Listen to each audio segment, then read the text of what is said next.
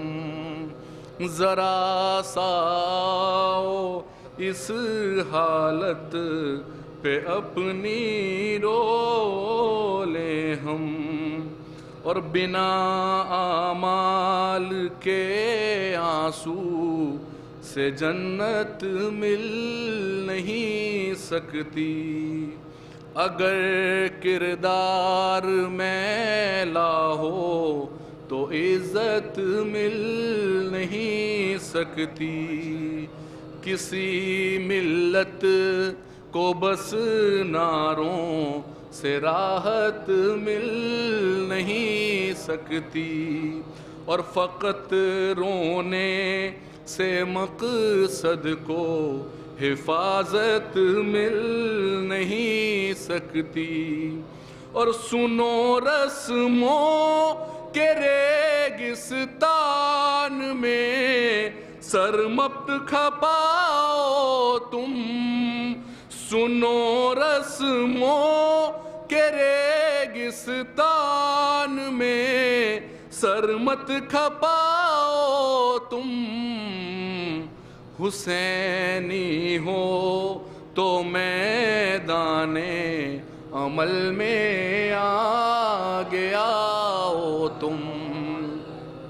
حسینی ہو تو میدان عمل میں آگے آؤ تم. اور جوانوں سے مخاطب ہو کر علی اکبر کے جذبوں کی حرارت ہو جوانوں میں. برائے دین حق شوق شہادت ہو جوانوں میں. گناہوں سے بچیں ایسی شجاعت ہو جوانوں میں. علی کے علم کی تقسیم دولت ہو جوانوں میں.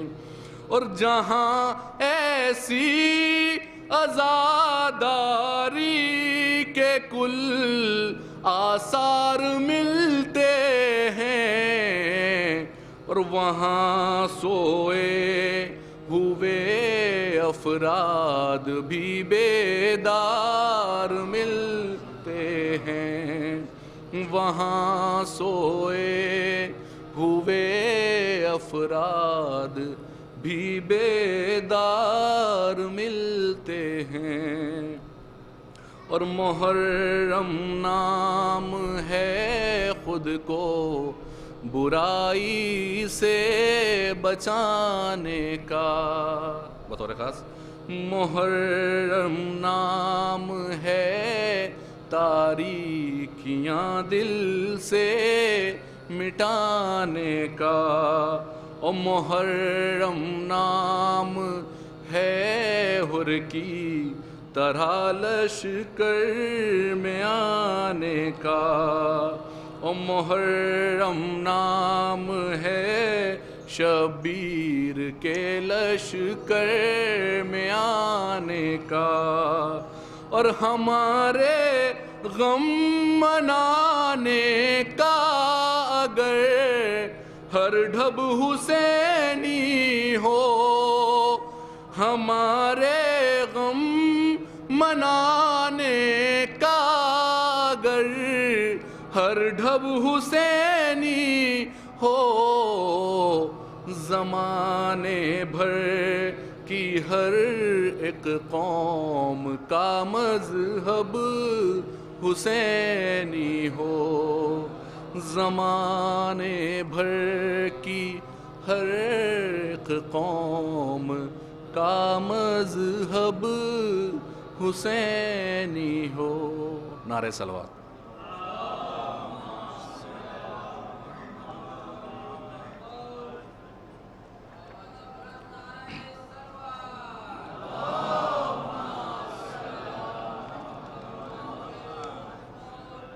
فاتحہ۔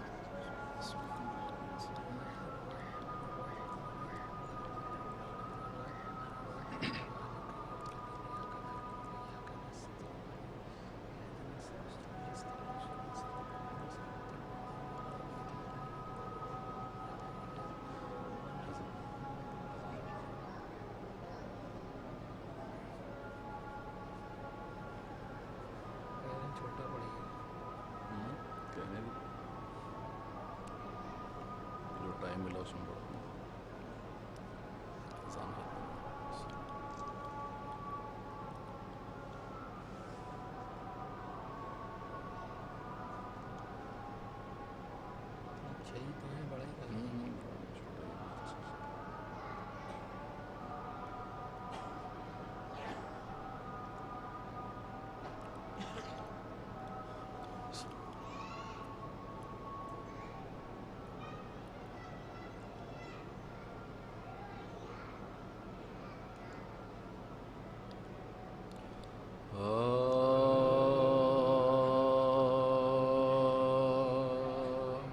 شہ نے جب چاند محرم کا سفر میں دیکھا، شہ نے جب چاند محرم کا سفر میں دیکھا، محضر قتل رقم ایک سطر میں دیکھا، بل جبین فلک ظلم سیر میں دیکھا، موت کو لوٹ مچاتے ہوئے گھر میں دیکھا، موت کو لوٹ مچاتے ہوئے گھر میں دیکھا، سرخی خون شفق قلب کو برمانے لگی، شام عاشور کی تصویر نظر آنے لگی، شام عاشور کی تصویر نظر آنے لگی، اسب کو روک کے پڑھنے لگے رویت کی دعا، زندگی بھر سے نرالی تھی یہ حضرت کی دعا، وسعت رزق مفہوم نصیحت کی دعا، حق سے کی عرض میں کرتا ہوں شہادت کی دعا، صبر و بخش کہتا روز جزا دھوم رہے، حشر تک نام میرا سید مظلوم رہے، حشر تک نام میرا سید مظلوم رہے، کچھ میرے واسطے ایسا ہو مبارک یہ ماں، صدق اسلام پہ ہو جاؤں ملے عزت و جان، فدیہ راہ رضا دے لقب بار الہ، خون میں تن غرق ہو خشکی میں سفینہ ہو تب، خون میں تن غرق ہو خشکی میں سفینہ ہو تب، قید ہوں اہل حرم گھر کی صفائی ہو جائے، سب ستم ہو مگر امت کی بھلائی ہو جائے، قتل ہو جب میرا لشکر نہ جلا لائے مجھے، سب عزیزوں کے کٹیں سر نہ جلا لائے مجھے، خون میں ڈوبے علی اکبر نہ جلا لائے مجھے، تڑپے ہاتھوں پہ جو اصغر نہ جلا لائے مجھے، پھول مرجھائے میرا شکر بجا لاؤں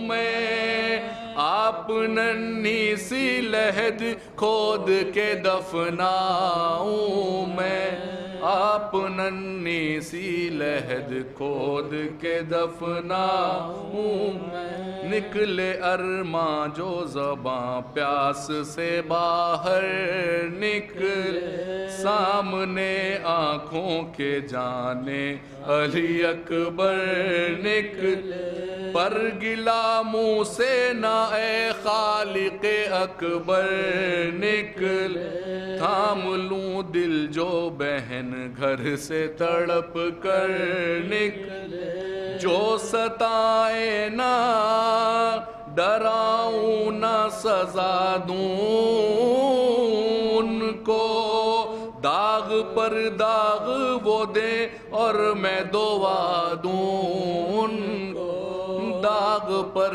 داغ وہ دیں اور میں دعا دوں ان کو، شہ نے فرمایا کہ محضر میں یہ اقرار بھی ہے، درج فرد شہداء قاسم ناچار بھی ہے، فوج کا ذکر بھی ہے، نام علمدار بھی ہے، مرنے والوں میں علی اکبر جرار بھی ہے، مرنے والوں میں علی اکبر جرار بھی ہے، امتحان کا کوئی گوشہ نہ فلک چھوٹے گا، میرا اصغر بھی میری گود میں دم توڑے گا، میرا اصغر بھی میری گود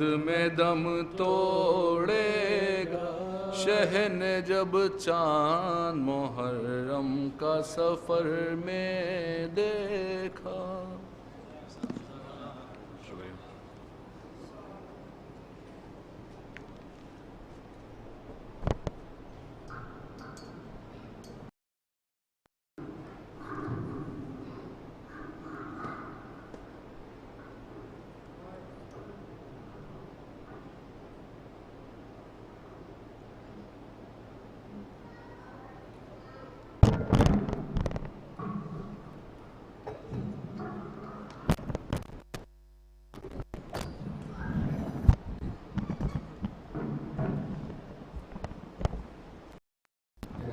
ایسا ناظر ہو کہ ہم لوگوں کے ہم شکر گزار ہیں کہ انہوں نے سوزخانی کی شکل میں ایک بہترین پیغام ہم تک پہنچایا، اور بنا تاخیر کے میں گزارش کرتا ہوں حجت الاسلام والمسلمین مولانا استغفار رضا صاحب کی خدمت میں کو منبر افروز ہو کر فرش مجلس کو خطاب فرمائیں۔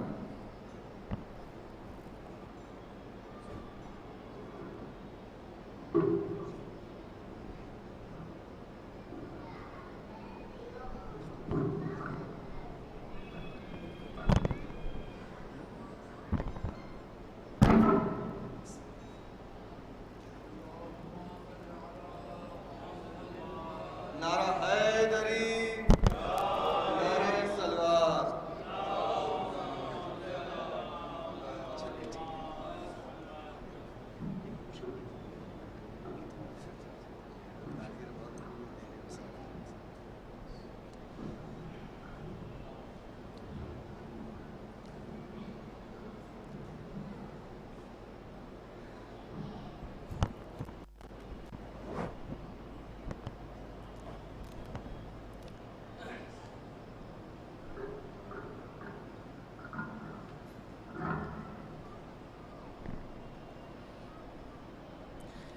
مرحوم کا کیا نام تھا؟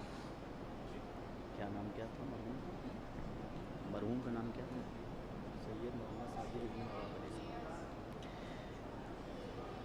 ایک بار سورہ حمد اور 3 بار سورہ توحید کی تلاوت فرما کر سید محمد صادق ابن نواب علی صاحب. بسم اللہ الرحمن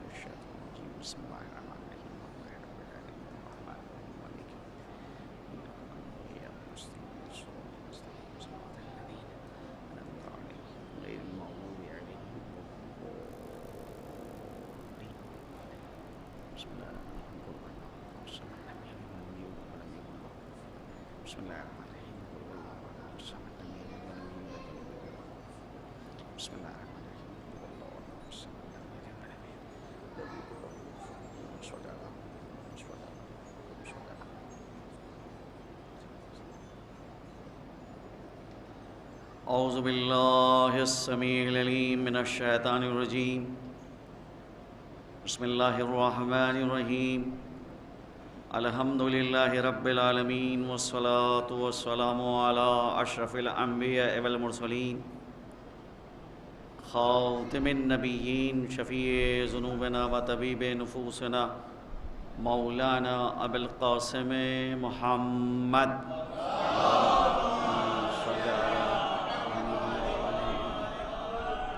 وآلہ الطیبین الطاہرین ولعنۃ اللہ علی اعدائہم اجمعین من الآن الی قیام یوم الدین. اما بعد فقد قال اللہ تبارک و تعالی فی کتابہ المبین وهو اصدق الصادقین وقولہ الحق. بسم اللہ الرحمن الرحیم. ذالک الکتاب لا ریب فیہ ہدی للمتقین. صلوات بھیجے محمد والا.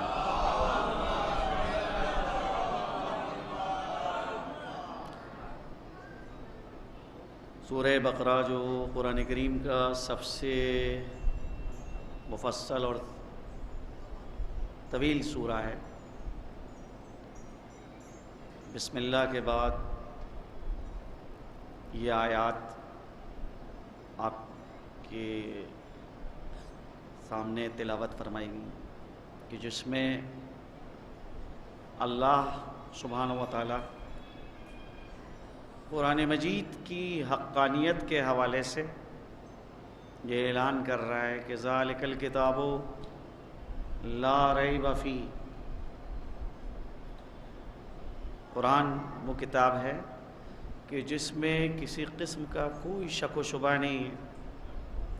ایک الہی کتاب ہے، اللہ کی جانب سے بھیجی گئی ہے. کسی انسان نے اس کتاب کو آمادہ کر کے دنیا کے سامنے نہیں پیش کیا. اور اس کتاب کی خصوصیت یہ ہے کہ یہ متقین کی ہدایت کرتی. اب یہاں کے اوپر سورہ بقرہ میں یہ اعلان ہو رہا ہے کہ قرآن متقین کی ہدایت کرتا ہے، جبکہ قرآن اللہ نے نازل کیا ہے تمام انسانوں کی ہدایت کے لیے. ایک وہ شخص کہ جس کا اسلام سے تعلق نہیں ہے، مسلمان نہیں ہے، کیا قرآن اس کی ہدایت نہیں کرے گا؟ آیت کہہ رہی ہے کہ قرآن متقین کی ہدایت کرے گا. بھئی متقی کون ہے؟ جو اسلامی قوانین پہ عمل کرے، جو واجبات کو انجام دے، جو محرمات حرام چیزوں سے اپنے کو دور رکھے، جو اپنے دل کے اندر خوف الہی رکھے، جو شبہات کے وقت احتیاط سے کام لے، جو مال حرام کے قریب نہ جائے، ایسے انسان کو کہا جائے گا متقی ہے، پرہیزگار ہے. جو کمال کی راہ کو طے کر رہا اسے کہتے ہیں متقی. تو قرآن اس کو ہدایت کرے گا.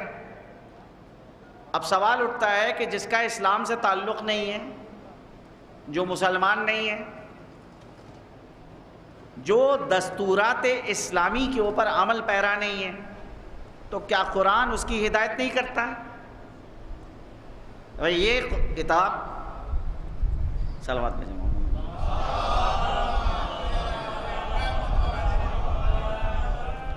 بھائی کہ قرآن بشریت کے لیے آیا ہے اور سارے انسان متقی نہیں ہیں، انسانوں میں ایک گروہ ہے جو متقی ہے۔ اگر قرآن صرف اس گروہ کے لیے آیا ہے تو بقیہ انسان یہ کہہ سکتے ہیں کہ بھئی قرآن ہماری تو ہدایت کے لیے آیا نہیں ہے۔ تو یہاں پر جو ہدایت کا تذکرہ ہے وہ بہرحال ہدایت خاص ہے، اور قرآن کی کبھی کسی ایک آیت کو انسان لے لے اور اس سے ایک نتیجہ نکالے تو انسان کے لیے مشکل پیدا ہو جائے گی کہ انسان صرف ایک آیت کو مد نظر رکھ رہا ہے اور بقیہ آیات سے چشم پوشی کر رہا ہے، غض نظر کر رہا ہے۔ قرآن جس طرح سے متقین کی ہدایت کے لیے ویسے ہی عام افراد کی ہدایت کے لیے بھی، اور بہرحال یہی قرآن ہے کہ جس قرآن کے حوالے سے یہ آیات آپ نے سنی ہے کہ شہر رمضان الذی انزل فیہ القرآن، رمضان کا وہ مہینہ ہے کہ جس میں قرآن کو نازل کیا گیا۔ ھدی للناس، یہ قرآن وہ ہے کہ جو لوگوں کی ہدایت کے لیے بھیجا گیا ہے۔ وہاں ہدایت عام کا تذکرہ ہو رہا ہے، سورہ بقرہ کی ان ابتدائی آیات میں ہدایت خاص کا تذکرہ ہو رہا ہے۔ تو ایک ہدایت عام ہے اور دوسری ہے ہدایت خاص۔ پہلے اللہ کی جانب، اسلام کی جانب عام لوگوں کو ہدایت دی جائے گی، رہنمائی کی جائے گی۔ بھئی ہدایت کے کیا معنی ہیں؟ اراء الطریق، راستہ دکھانا۔ وہ لوگ جو حق کے راستے سے واقف نہیں ہیں ان کو حق کی رہنمائی کی جائے گی۔ تو یہ ایک عام کلاس ہے، اس عام کلاس کے اندر سب کو دعوت دی جا رہی ہے کہ وہ آئیں اور آ کے شرکت کریں۔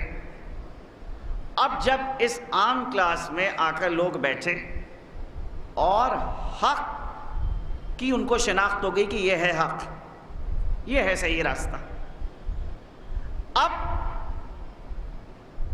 ان افراد کو خاص ہدایت کی جائے گی۔ تو جو حق تک آ جاتا ہے اب اس کو ہدایت خاص قرآن کرے گا۔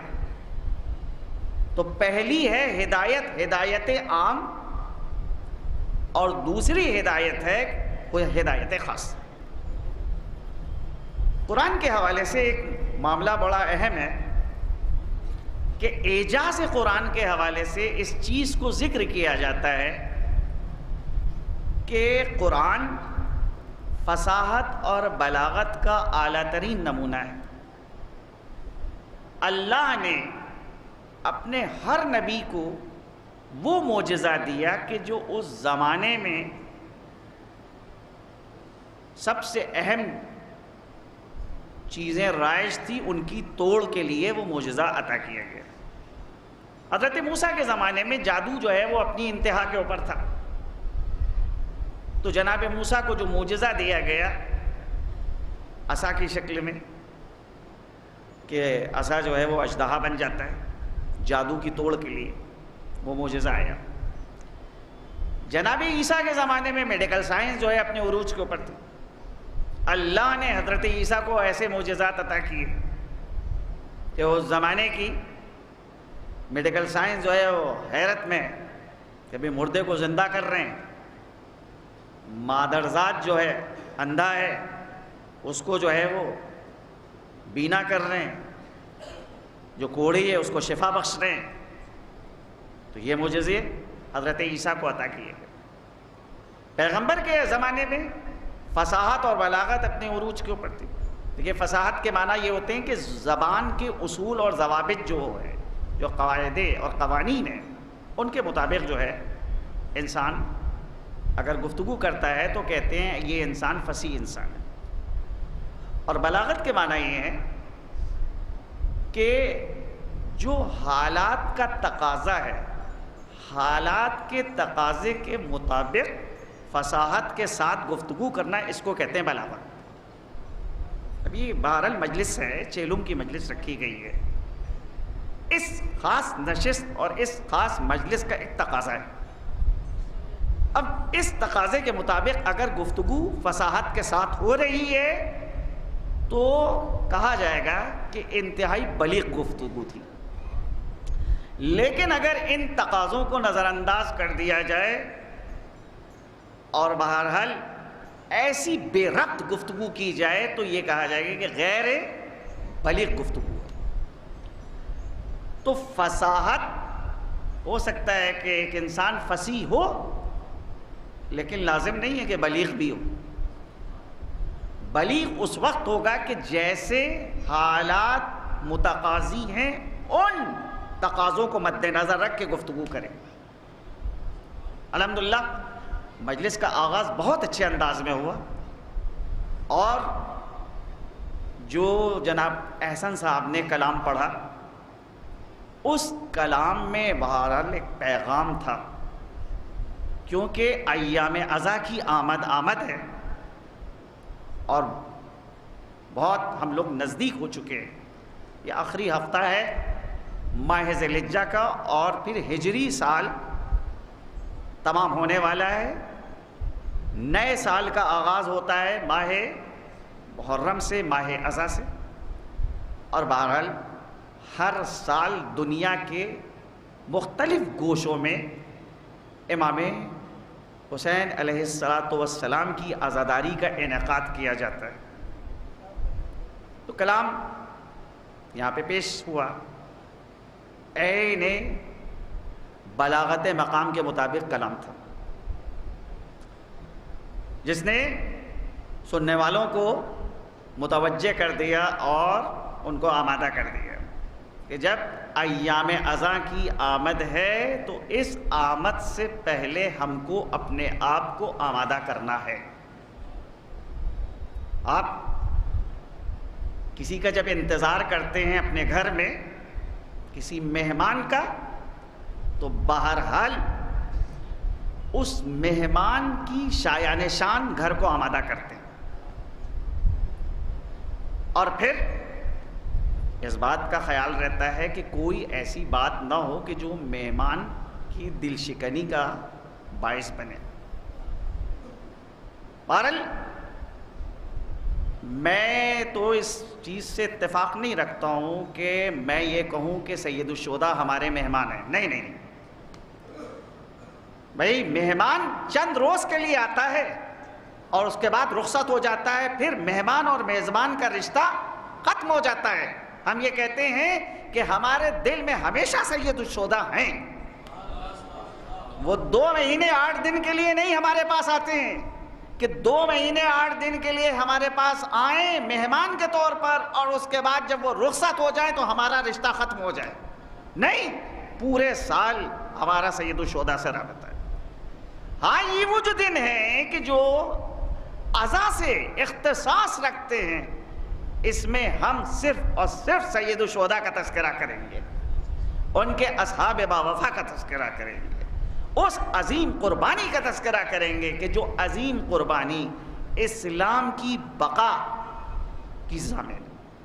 جتنا زیادہ اس تذکرے کو زندہ کیا جائے گا، سماج کو حیات ملے گی، قوموں کو حیات ملے گی۔ لیکن اگر جیسا کہ اشعار میں کہا گیا، رسم و رواج کی وادیوں میں اگر ہم گم ہو گئے تو پھر نتیجہ یہ ہے کہ جو فائدہ ہم کو حاصل کرنا چاہیے ہم وہ فائدہ نہیں حاصل کر پائیں۔ قرآن شفا دیتا ہے، اور بہرحال جو مریض ہے اس کو شفا ملتی، لیکن یہی قرآن جو نفاق کے مرض میں گرفتار ہے، ان کے مرض میں اور اضافہ کر دیتا ہے۔ شفا اس کو ملتی ہے کہ جو مریض شفا چاہتا ہے، لیکن جو شفا نہیں چاہتا ہے پھر اس کو کوئی طبیب، کوئی ڈاکٹر، کوئی حکیم شفا نہیں دے سکتا۔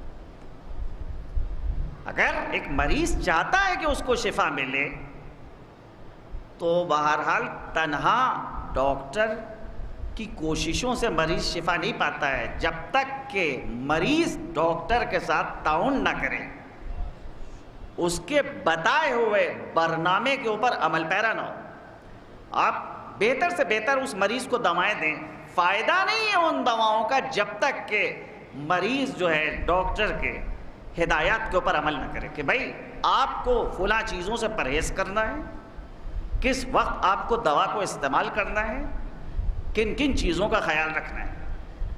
آپ پرہیز کرنے کے لیے آمادہ نہیں ہیں، آپ جو ہیں وہ صرف دوا کھا رہے ہیں، تو وہ دوا جو ہے وہ ایسی صورت میں فائدہ نہیں پہنچا سکتی جب تک کہ ایک انسان ان ہدایات کے اوپر عمل پیرا نہ ہو کہ جو طبیب نے اس کے لیے تجویز کی ہے۔ قرآن مردہ دلوں کو زندہ کرتا ہے، قرآن مریضوں کو شفا بخشتا ہے، لیکن ان مریضوں کو شفا دیتا ہے کہ جو مریض شفا چاہتے ہیں۔ حر نے چاہا کہ ان کو شفا مل جائے، اللہ نے مدد کری، لیکن بہت سے تھے کہ جو بعد میں یہ کف افسوس ملتے رہے اور کہتے تھے کاش حر جانے سے پہلے ہم کو بتا دیتا تو ہم بھی اس کے ہمراہ ہو جاتے۔ آپ ارادے کے اعتبار سے کیوں اتنے کمزور تھے؟ ارادے کے اعتبار سے انسان کو قوی ہونا چاہیے، دوسروں کی صورت نہیں دیکھنا چاہیے کہ ان کا کیا فیصلہ ہے، یہ کدھر جا رہے ہیں۔ جو دوسروں کی صورت دیکھتے ہیں کہ ان کا کیا فیصلہ ہے، یہ کدھر جا رہے ہیں، وہ ہدایت نہیں حاصل کر پاتے۔ خود ذہن کو بلند کرنا ہوگا، حق کی شناخت پیدا کرنا ہوگی، حق کی معرفت پیدا کرنا ہوگی، صحیح راستے کو پہچاننا ہوگا۔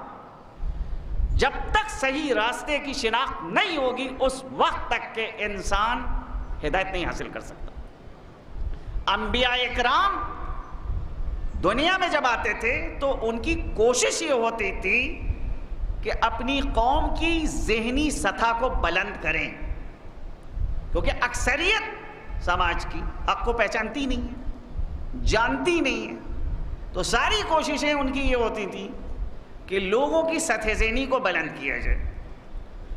جب لوگوں کی سطح ذہنی بلند ہوگی تو وہ حق کی معرفت پیدا کریں گے، صحیح اور غلط کی ان کو تمیز ہوگی۔ تو انبیاء اکرام کی پوری کوشش یہ ہوتی تھی کہ لوگ حق کا عرفان پیدا کریں، حق کی شناخت پیدا کریں، اور بہرحال جب حق کی شناخت ہو چکی ہے تو پھر دوسرا مطالبہ یہ ہے کہ اب آپ اس حق کے اوپر عمل پیرا ہوں، اور پھر اس مطالبے میں بہت سے لوگ ناکام ہو جاتے ہیں، کیونکہ آپ اگر دیکھیں تو بہت سے لوگ ایسے ہیں کہ جو حق کی شناخت رکھتے ہیں، جانتے ہیں کہ یہ صحیح چیز ہے، لیکن اس پر عمل کرنے کے لیے تیار نہیں۔ فائدہ اس وقت ہوگا کہ جب حق پہ عمل کیا جائے۔ تنہا حق کی تعریف میں قصیدے کہہ دینے سے انسان جو ہے وہ نجات نہیں حاصل کر سکتا ہے۔ نجات اور کامیابی اس وقت ہوگی کہ جب انسان حق پہ عمل پیرا ہو۔ ڈاکٹر نے تجویز کیا ہے کہ آپ ڈائبیٹک ہیں، آپ جانتے ہیں کہ آپ کو شوگر ہے، تو اس بات کی آپ کو معرفت ہے. لیکن بہرحال اب جو تجاویز ہیں ڈاکٹر کی کہ آپ کو کیا کھانا ہے کیا نہیں کھانا ہے، جب تک آپ اس پہ عمل نہیں کریں گے اس وقت تک شفا نہیں پا سکتے. تو تنہا یہ جان لینا کہ یہ چیز صحیح ہے یا یہ غلط ہے کافی نہیں ہے. حق پہ عمل پیرا ہونا یہ سب سے اہم مرحلہ ہے. قرآن لوگوں کی بھی ہدایت کر رہا ہے اور متقین کی بھی ہدایت کر رہا ہے. لوگوں کی جو ہدایت ہے، عام لوگوں کی ہدایت ہے، ان کو حق کی جانب لے کر آ رہا ہے، حق کی جانب رہنمائی کر رہا ہے. میں نے درمیان میں ابھی آپ کے سامنے یہ چیز پیش کی کہ بھئی قرآن فصاحت اور بلاغت کا معجزہ ہے، لیکن اعجاز قرآنی میں اس چیز کو ذکر کیا جاتا ہے. تو فصاحت اور بلاغت قرآن کی وہی لوگ سمجھ سکتے ہیں جو عربی زبان سے واقف ہیں، لیکن جو عرب زبان نہیں ہے وہ قرآن کے اعجاز کو کیسے درک کریں گے، کیسے سمجھیں گے کہ یہ قرآن معجزہ ہے. جبکہ معجزہ ہے تو دنیا کا ہر انسان اس معجزے کو سمجھے، اور قرآن نے اس جانب دعوت دی ہے کہ وَإِن كُنتُمْ فِي رَيْبٍ مِّمَّا نَزَّلْنَا عَلَىٰ عَبْدِنَا فَأْتُوا بِسُورَةٍ مِّن مِّثْلِهِ. اگر تم کو اس بات میں شک ہے کہ یہ جو قرآن ہم نے اپنے بندے محمد کے اوپر نازل کیا ہے، تم کو اس بات میں شک و شبہ ہے کہ یہ کلام الہی نہیں ہے، تو اس قرآن کا ایک سورہ، اس سورے کا ایک جیسا تم جواب لے آؤ. بعض جگہوں کے اوپر قرآن نے پورے قرآن کی دعوت دی کہ اگر پورے قرآن کا جواب لا سکتے ہو تو پورے قرآن کا جواب لو. دوسرے مقام کے اوپر دعوت دی گئی اور چیلنج کیا گیا کہ اگر پورے قرآن کا جواب نہیں لا سکتے ہو تو کم از کم 10 سوروں کا جواب لے آؤ.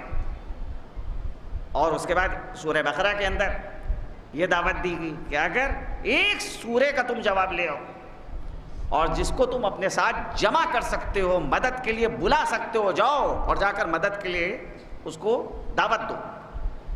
تو یہ کلام الہی ہے، اس کا اعجاز دنیا کا ہر انسان محسوس کر سکتا ہے.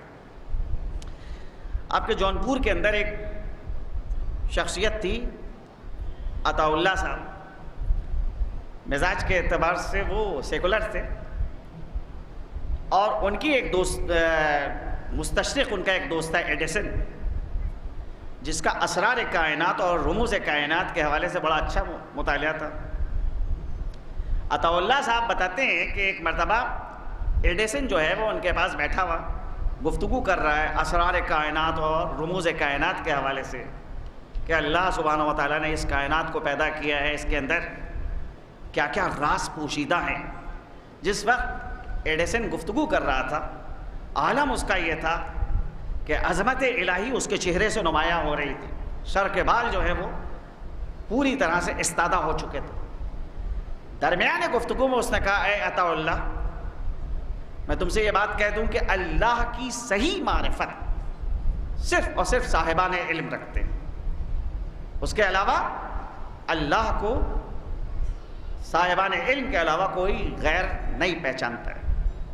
جیسے ہی ایڈیسن نے یہ بات کہی تو جناب عطا اللہ صاحب نے کہا کہ اگر آپ مجھے اجازت دیں تو میں آپ کے سامنے قرآن کی ایک آیت پڑھوں جو آپ کی بات کی تائید کرتی. ایڈیسن نے کہا ہاں پڑھو. وہاں کے اوپر عطا اللہ صاحب نے قرآن مجید کی اس آیت کو پڑھا، انما یخشى اللہ من عبادہ العلماء. اللہ سے بے شک صرف اور صرف صاحبان علم جو ہیں وہ خوفزدہ رہتے ہیں اور وہی اس کی معرفت رکھتے ہیں. جیسے ہی اس آیت کو جناب عطا اللہ صاحب نے پڑھا، ایڈیسن کہنے لگا، اے عطا اللہ، یہ بات محمد کو کس نے بتائی؟ جبکہ تاریخی اعتبار سے یہ چیز ثابت ہے کہ محمد نے کسی مدرسے کا، کسی اسکول کا، کسی یونیورسٹی کا منہ نہیں دیکھا، کسی استاد کے سامنے زانو ادب طے نہیں کیا. یہ بات محمد کو کس نے تعلیم دی کہ اللہ کی معرفت صرف اور صرف صاحبان علم رکھ سکتے. اے عطا اللہ، میرا بھی نام ان لوگوں میں لکھ لو کہ جو محمد کی نبوت پر ایمان رکھتے ہیں. مجھے کسی اور دلیل کی ضرورت نہیں ہے، میرے لیے تنہا قرآن کی یہ ایک آیت کافی ہے محمد کی نبوت کو ثابت کرنے کی.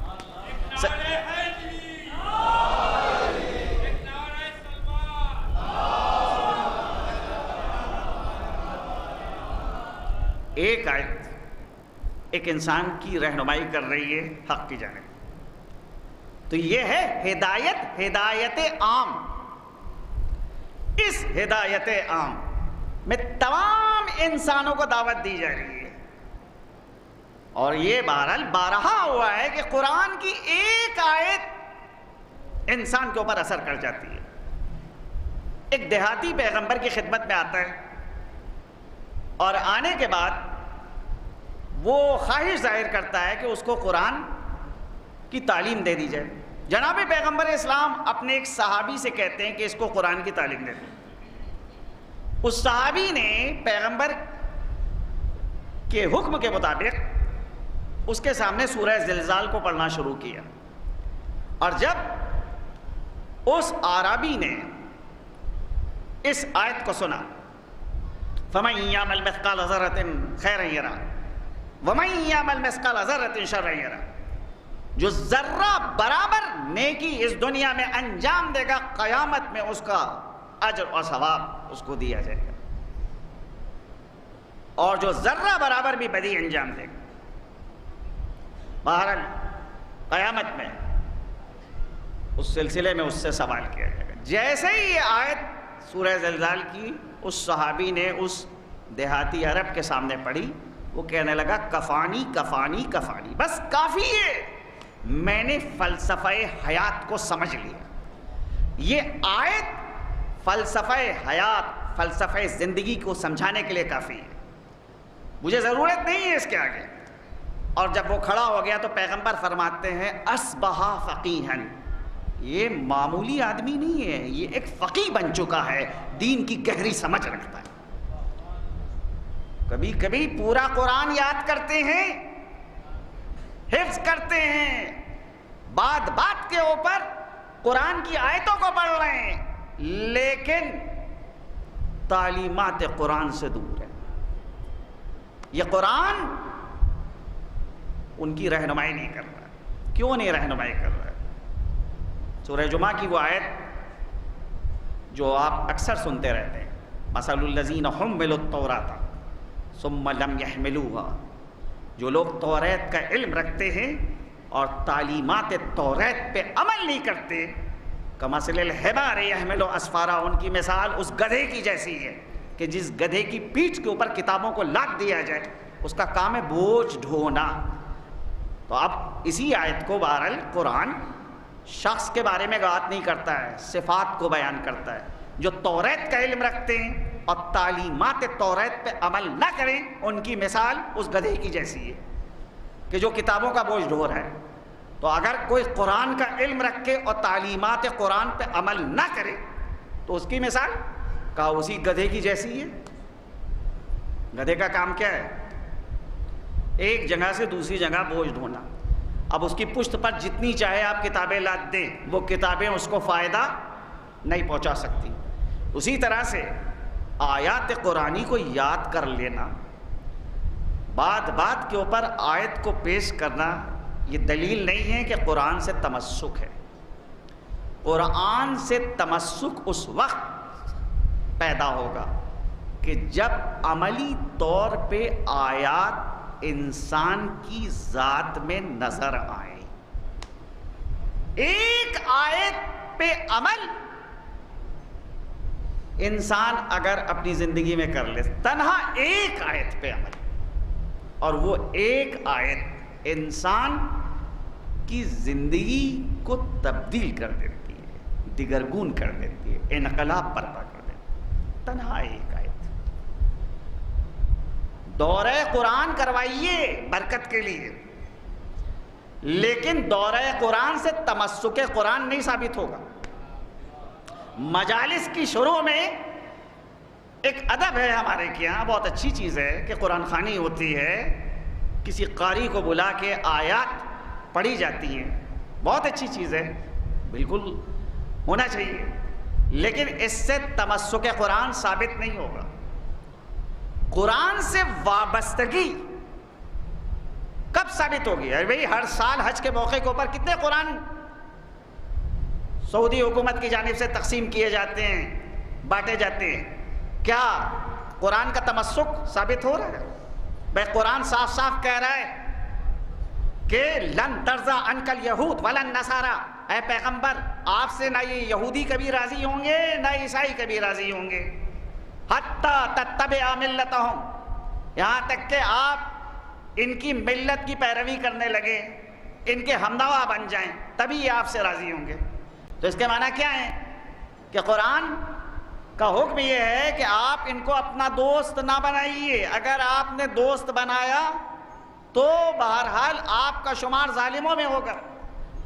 قرآن چھپوا کے بٹوانے سے تمسک قرآن ثابت نہیں ہوتا ہے، تعلیمات قرآن عملی طور پہ نظر آئیں تب کہا جائے گا کہ یہ قرآن سے متمسک ہے۔ بھائی قرآن کہہ رہا ہے کہ لا تتخذوا اليہود والنصارى اولیاء، خبردار یہود و نصارہ کو اپنا دوست نہ بناؤ، اور آپ نظر یہ آ رہا ہے کہ آپ مسلمانوں سے زیادہ ان سے زیادہ قریب ہیں، تو بہرحال جو جس سے قریب ہوتا ہے قیامت میں اسی کے ساتھ اس کو شمار کیا جائے گا۔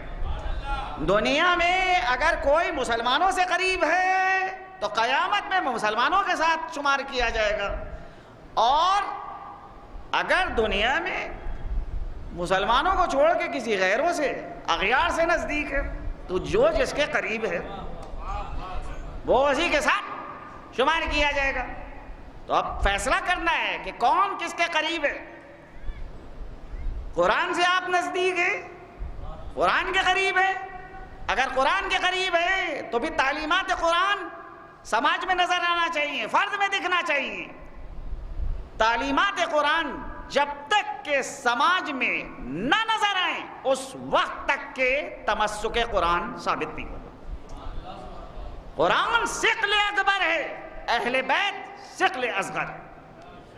حدیث قدیر کے اندر پیغمبر نے کہا ہے کہ قرآن ثقل اکبر ہے اور اہل بیت ثقل اصغر ہے، اور ان دونوں کا ایسا مضبوط رشتہ ہے کہ یہ دونوں کبھی جدا نہیں ہو سکتے۔ دنیا کی ساری باطل طاقتیں اگر چاہیں کہ قرآن کو دنیا سے ختم کر دیں تو یہ کوشش ان کی نقش بر آب ہوگی، نہیں کامیاب ہو سکتے۔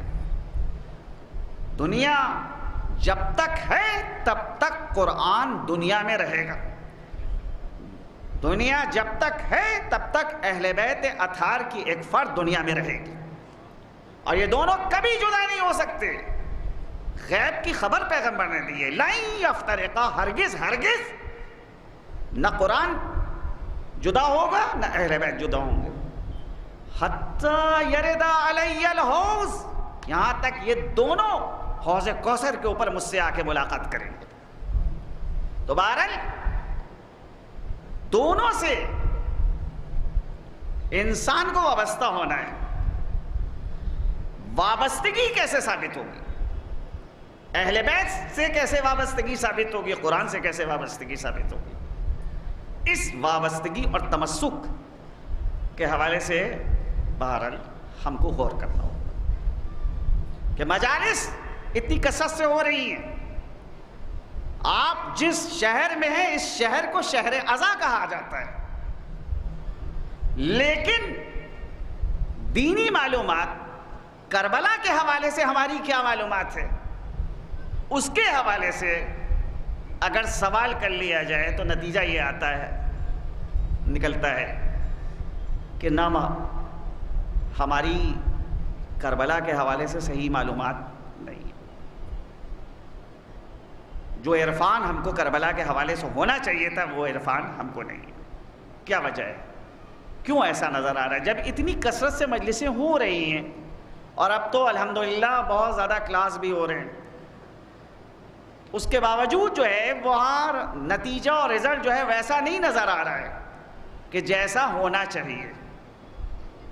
لوگوں کی دینی معلومات میں اضافہ. اچھا عجیب چیز یہ ہے کہ بعض لوگ جذبات میں آ کے کہتے ہیں اس چیز کو بیان کیجئے، اس چیز کو. ارے ذاتی تجربہ یہ ہے کہ ایک مسئلہ مسجد کے اندر چند بار بتایا جائے اور اس کے بعد پھر بھی لوگوں کو دیکھا جاتا ہے کہ اسی مسئلے میں غلطی کرتے.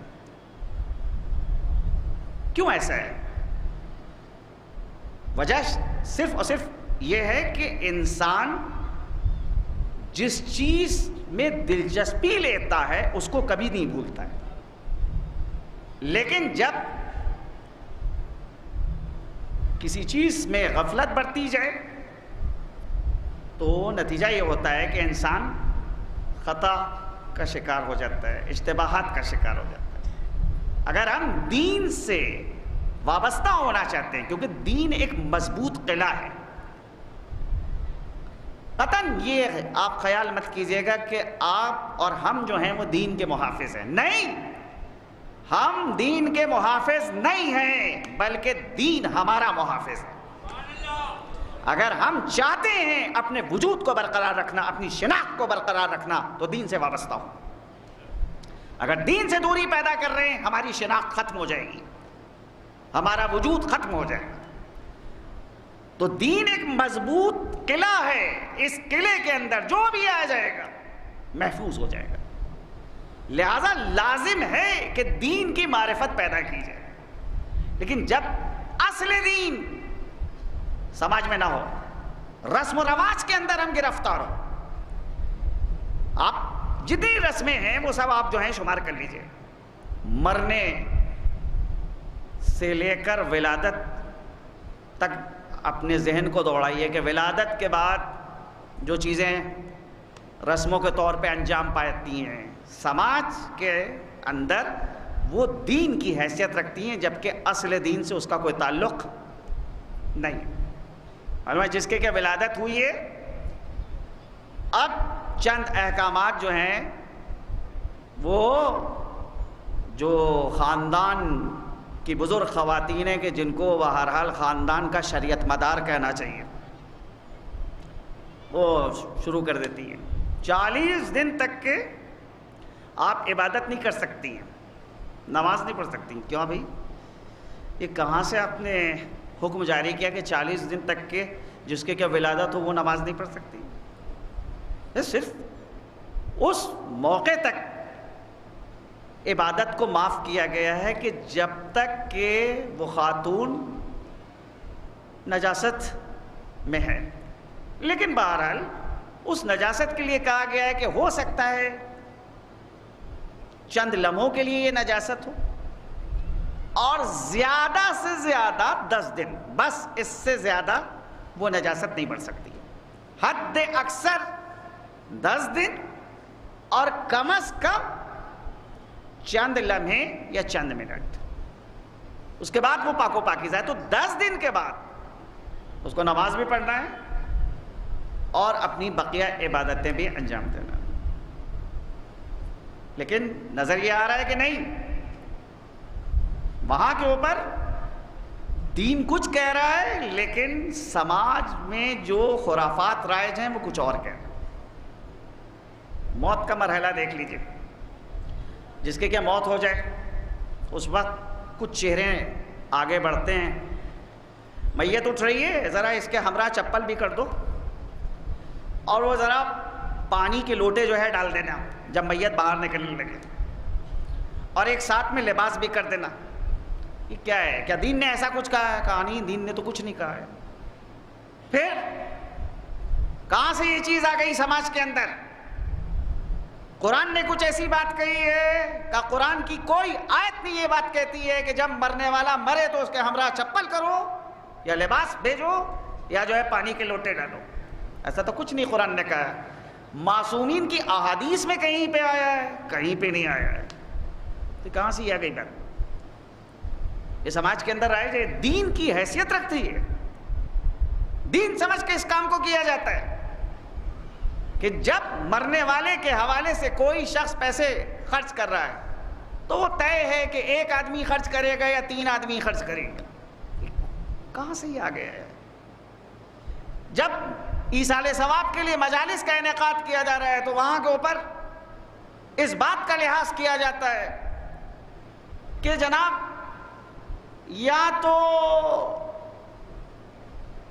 تیجا ہوگا تو 3 دن کے اوپر ہونا چاہیے، یا پنجم ہوگا یا ہفتم ہوگا. 3 دن کے بعد مجلس ہو، 2 دن کے بعد مجلس ہو، 4 شنبے کو مجلس نہیں ہو سکتی، بدھ کے دن مجلس نہیں ہو سکتی. ارے بھئی ایصال ثواب ہے، کسی دن بھی ہو سکتا ہے. کیا دین نے یہ بات کہی ہے؟ کہا دین نے تو نہیں کہا ہے. پھر کس نے کہا ہے؟ سماج نے، کلچر نے. جو نظر کا اہتمام کیا جا رہا ہے کہ مرنے والے کی جو نظریں ہوں گی، اس میں یہ ہے طریقہ کہ بیٹھ کے نظر دی جائے گی، امام حسین کی نظر کھڑے ہو کے دی جائے گی. کس نے اس حکم کو رائج کیا؟ دین نے کچھ کہا ہے ایسا؟ کہا دین نے تو کچھ نہیں کہا ہے. پھر یہ کہاں سے یہ چیز آ گئی؟ کہا بزرگ جو ہیں یہ کرتے چلے آ رہے ہیں. یہ وہ منطق ہے کہ جس کو قرآن نے مشرکوں کی منطق قرار دیا ہے کہ جب مشرکوں سے پوچھا جاتا تھا ان بتوں کی کیوں پوجا کرتے ہو، پرستش کو کرتے ہو، تو جواب میں وہ یہ کہتے تھے وجدنا علیہ آباءنا، ہم نے اپنے باپ دادا کو یہ کرتا ہوئے پایا ہے. واللہ امر بہا. بعض مشرکین نے یہ بھی کہا کہ اگر ہمارے باپ دادا یہ کام کرتے تھے تو یقیناً خدا نے ان کو حکم دیا. قرآن کہتا ہے کہ اے پیغمبر آپ ان سے کہہ دیجئے کہ اللہ کبھی برائیوں کا حکم نہیں دیتا. تو اگر ہم قرآن سے ہدایت حاصل کرنا چاہتے ہیں، اہل بیت سے ہدایت حاصل کرنا چاہتے ہیں، تو اس کے لیے شرائط ہیں. ان شرائط کو ہمیں سمجھنا ہوگا. روح قرآن جب تک سماج کے اندر نہیں پیدا ہوگی سماج ہدایت نہیں حاصل کر سکتا. کربلا سے ہم رہنمائی حاصل کرنا چاہتے ہیں تو کربلا رہنمائی اس وقت کرے گی کہ جب ہم کردار حسینی کو اپنے اندر زندہ کریں. لیکن اگر کردار حسینی کو نہیں زندہ کرنا چاہتے ہیں، سجادہ نشین بننا چاہتے ہیں، جس طرح سے مزارات کے اوپر ہوتا ہے کہ جھاڑو لگائی جا رہی ہے، روشنی کا اہتمام کیا جا رہا ہے، پانی کا اہتمام کیا جا رہا ہے، لیکن قطعاً یہ جذبہ نہیں پیدا ہوتا کہ صاحب مزار کا جو کردار ہے وہ ہمارے اندر پیدا ہو. بھئی الیکشن کا موقع ہوتا ہے، بعض لوگ الیکشن میں جیتنے کے لیے بعض درگاہوں میں جاتے ہیں، بعض سجادہ نشینوں کے پاس جاتے ہیں کہ آپ ہمارے لیے دعا کر دیجئے. ارے آپ جب ان کو اتنا مقدس سمجھتے ہیں تو آپ پھر حکومت ان کے کیوں نہیں حوالے کر دیتے ہیں؟ خود کیوں آپ جو ہے آ رہے ہیں؟ تو معلوم یہ ہوا کہ جو سجادہ نشینی کا طریقہ ہوتا ہے کہ بھئی مزار پہ جھاڑو لگائی جائے گی، لوبان کی دھونی دی جائے گی، لیکن قطعاً یہ خیال ذہن میں نہیں آئے گا جو صاحب مزار کا کردار ہے اس کردار کو اپنے اندر پیدا کیا جائے. اگر کربلا کے حوالے سے بھی یہی طریقہ اختیار کیا جائے، حسینی اس کو نہیں کہیں گے کہ جو مزار سید الشہداء کا سجادہ نشین بنے، حسینی اس کو کہتے ہیں جو کردار حسینی کو زندہ کرے. بقول جوش کہ قوم وہ قوم ہے جو عزم کی متوالی ہے، دین بے روح ہے تو دین کی نقالی ہے، دل ہے غافل تو عبادت بھی بدعملی ہے، بے عمل قوم کی قرت نہیں قوالی ہے، موت کے وقت کی یاسین بنا رکھا ہے، دین کو آپ نے ایک بین بنا رکھا ہے. ایام اذان سے ہم لوگ قریب ہیں. اس سال کا محرم گزشتہ سالوں کے محرم کے مقابلے میں مختلف ہے. اس سال شیعت کا چہرہ جو نمایاں ہوا ہے وہ ویسا چہرہ اس سے پہلے کبھی نہیں نمایاں ہوا. دنیا آج کربلا کی جانب متوجہ ہو رہی ہے کہ یہ سید علی خامنائی، یہ ایرانی قوم جو ایسی عظیم شہادتیں پیش کر رہی ہے.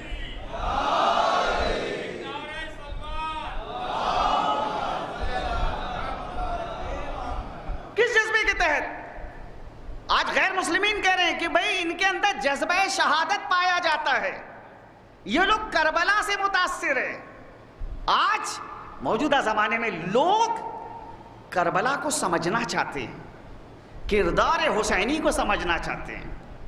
اور بہرحال جو درس دیا ہے رہبر انقلاب نے, واقعاً سینکڑوں تقریروں اور سینکڑوں قرآن کی آیات کو پڑھا جائے, ان سب کے مقابلے میں یہ عملی درس کافی ہے جو شجاعت استقامت کا درس دیا ہے.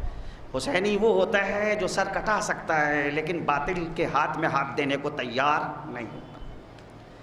آج بھی اگر کوئی دیکھنا چاہتا ہے کہ کس نے امام حسین کے اس قول کو عملی طور پہ سماج میں زندہ کیا, ہیہات منا الذلہ کہ ذلت ہم سے دور ہے, تو آج موجودہ زمانے میں رہبر انقلاب نے اس قول کو زندہ کیا. تو لہذا اس سال کا محرم گزشتہ سالوں کے مقابلے میں بہت زیادہ اہم ہے.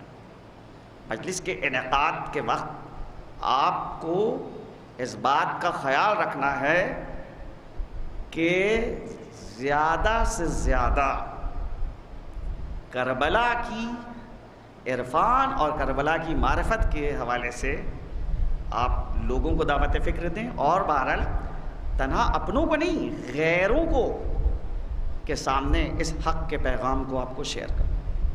ہاں عزیزوں, بہرحال بہترین ایصال ثواب ذکر سید الشہداء, ایک مرنے والا دنیا سے چلا گیا, اس کے ایصال ثواب کے لیے مجلس کا انعقاد کیا گیا. اتنا بڑا مجمع جمع ہوا ہے. ستم غمزدہ لوگوں کی تسلی کے لیے کافی ہے کہ ہم اس غم میں تنہا نہیں ہیں.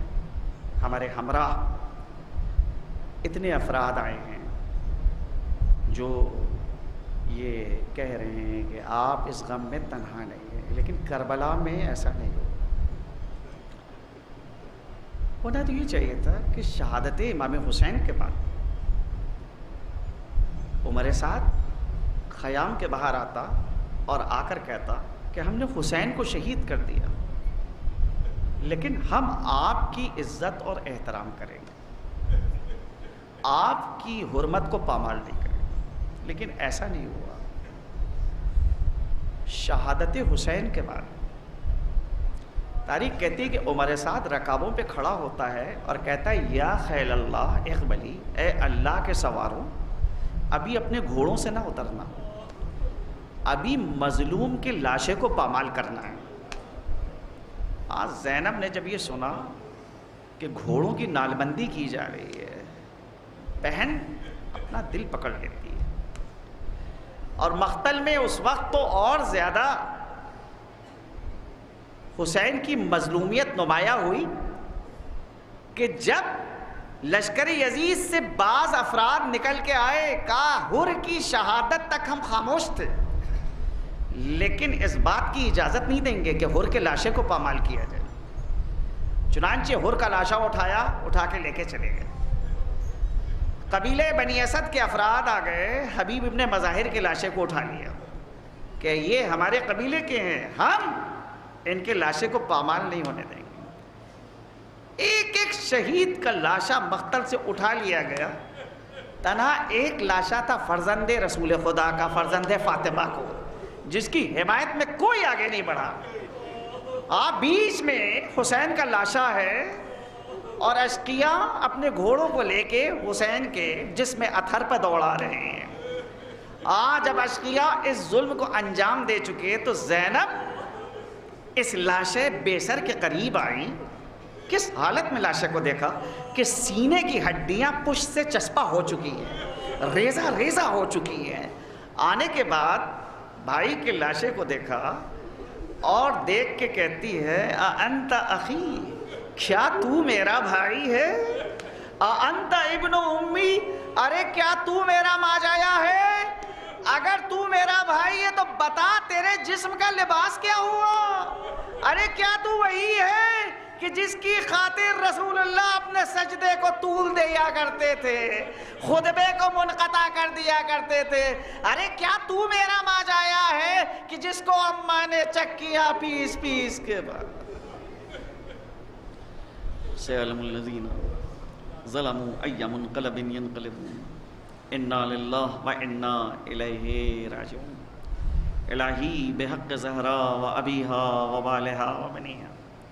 خدایا اس مختصر سے ذکر کو قبولیت کا درجہ عنایت فرما. خدایا جہاں جہاں مومنین آباد ہیں سب کی جان و مال و عزت و آبرو کی حفاظت فرما.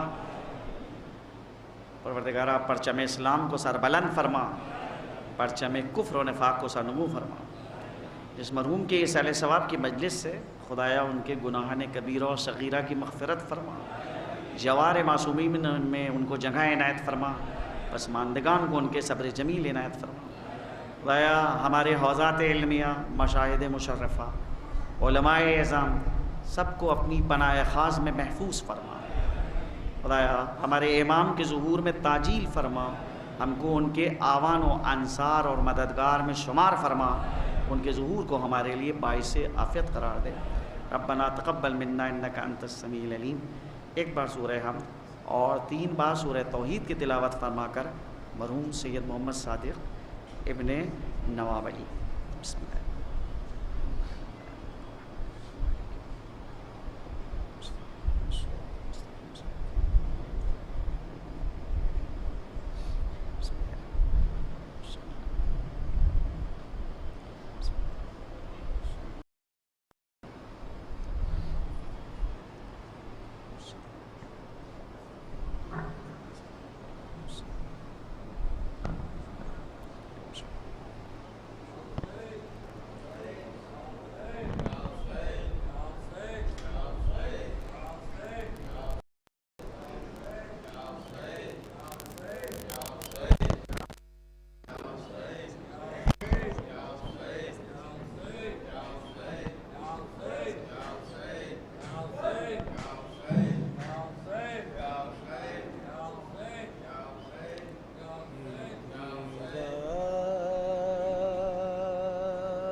جو شہ دین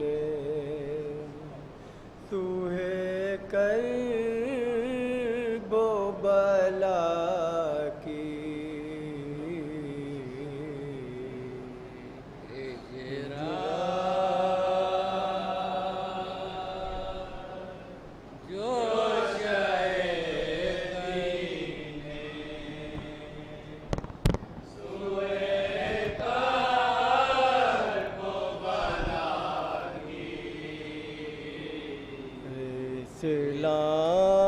اسلام کو امید نظر آئی بقا کی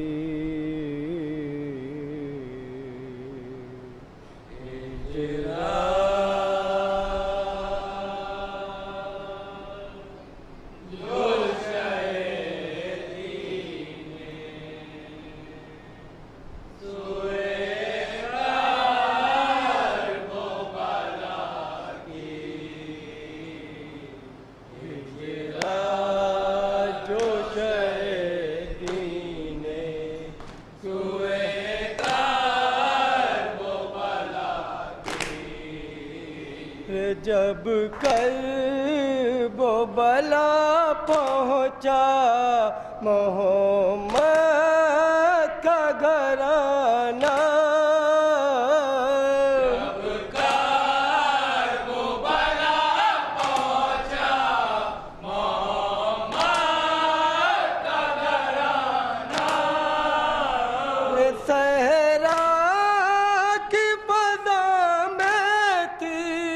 صدا ہو بکا کی جو شہدین سوئے کرب و بلا کی ہجرا جو شہدین سوئے کرب و بلا کی تیرے پانی تیرے کنبے پا کیا بند پیامبر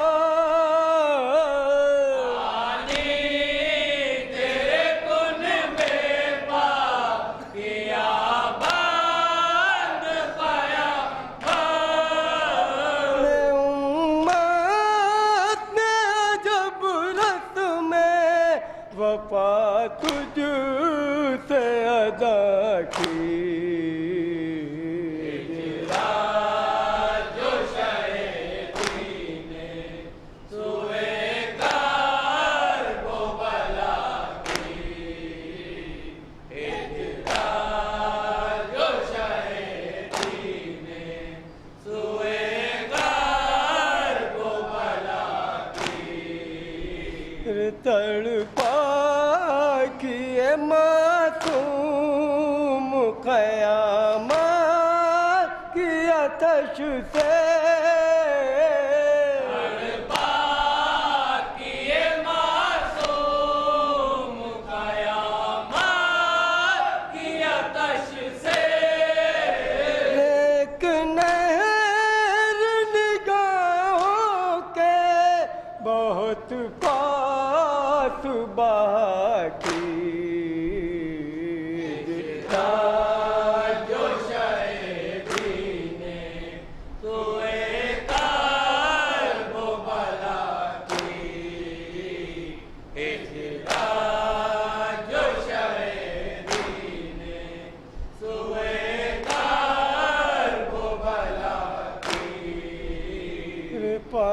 پامال ہوا قاسم مظلوم کا لاشا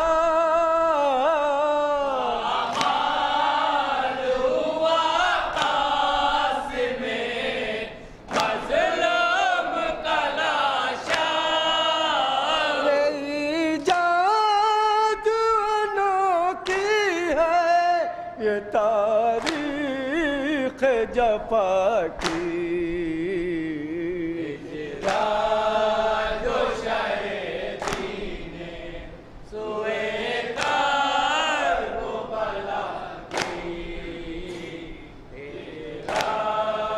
جو شہیدی نے سوئے کرب و بلا کی دریا تیرے ساحل پہ ہے عباس کا لاشا دریا تیرے ساحل پہ ہے عباس کا لاشا یا خون میں ڈوبی ہوئی تصویر وفا کی جو شہیدی نے سوئے کرب و بلا کی جو شہیدی نے سوئے کرب و بلا کی مایوس ہلال اب ہے یتیمہ کی نگاہیں مایوس ہلال اب ہے یتیمہ کی نگاہیں دیکھی ہے بہت راہ سکینہ نے چچا کی جو شہیدی نے سوئے کرب و بلا کی جو شہیدی نے سوئے کرب و بلا کی